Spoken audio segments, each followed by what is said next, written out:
Genesis chapter 30 from the New King James Version.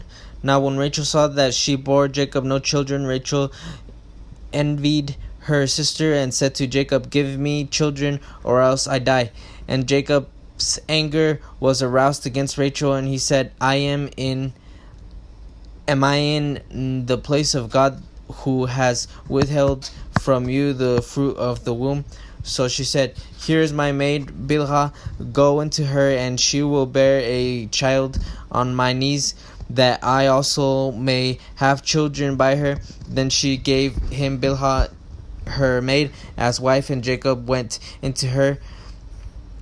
And Bilhah conceived and bore Jacob a son. Then Rachel said, "God has judged my case, and he has also heard my voice and given me a son." Therefore she called his name Dan. And Rachel's maid Bilhah conceived again and bore Jacob a second son. Then Rachel said, "With great wrestling I have wrestled with my sister, and indeed I have prevailed." So she called his name Naphtali.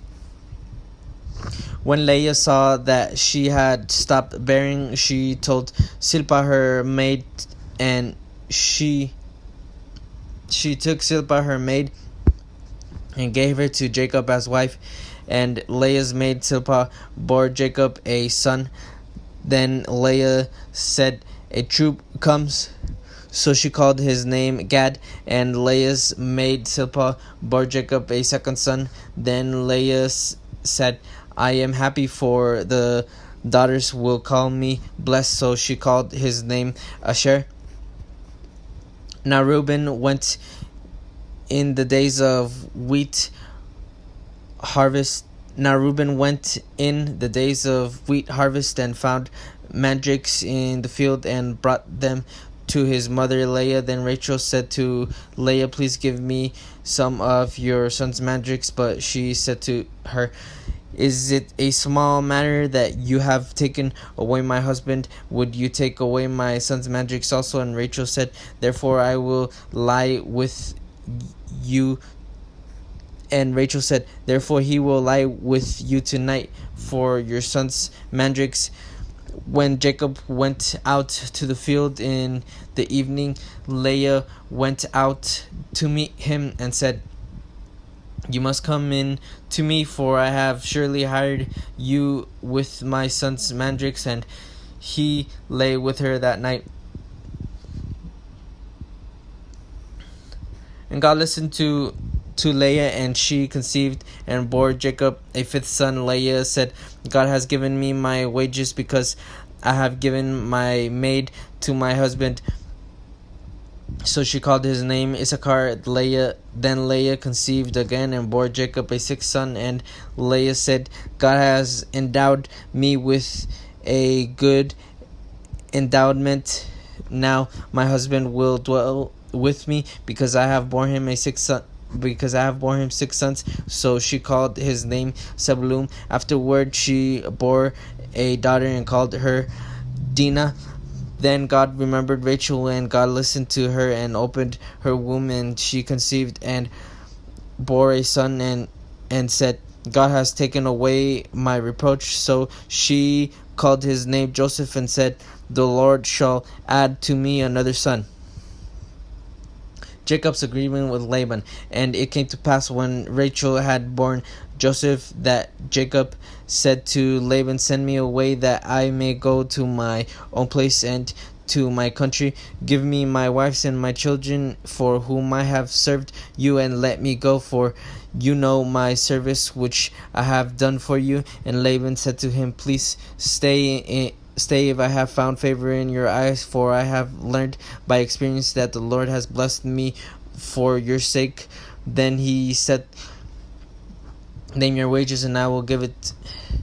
So Jacob said to him, "You know how I have served you, and how your livestock has been with me. For what you have become I came was little, and it has increased to a great amount. The Lord has blessed you since my coming, and now when shall I also provide for my own house?" So he said, "What shall I give you?" And Jacob said, You shall give me anything if you will do this thing for me. I will again feed and keep your flocks. Let me pass through all your flock today, removing from there all the speckled and spotted sheep and all the brown ones among the lambs and the spotted and speckled among the goats, and these shall be my wages, so my righteousness will answer for me, and in time to come, when the subject of my wages comes before you, every one that is not speckled and spotted among the goats and brown among the lambs will be considered stolen if it is with me.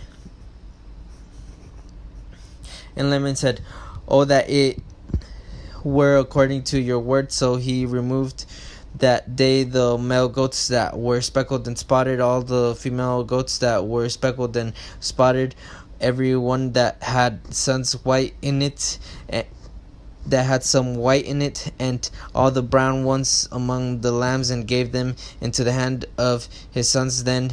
He put 3 days journey between himself and Jacob fed the rest of Laban's flocks. Now Jacob took for himself rods of green poplar and of the almond and chestnut trees, peeled white strips in them, and exposed the white which was in the rods, and the rods which he had peeled he set before the flocks in the gutters, in the watering troughs where the flocks came to drink, so that they would conceive when they came to drink. So the flocks conceived before the rods, and the flocks brought forth streaked, speckled, and spotted. Then Jacob separated the lambs and made the flocks face toward the streaked, and all the brown and in the flock of Laban, but he put his own flocks by themselves and did not put them with Laban's flock. And it came to pass, whenever the stronger livestock conceived, that Jacob placed the rods before the eyes of the livestock in the gutters, that they might conceive among the rods. But when the flocks were feeble, he did not put them in. So the feebler were Laban's, and the stronger were Jacob's. Thus the name became exceedingly prosperous, and the man became exceedingly prosperous, and had large flocks, female and male servants, and camels and donkeys.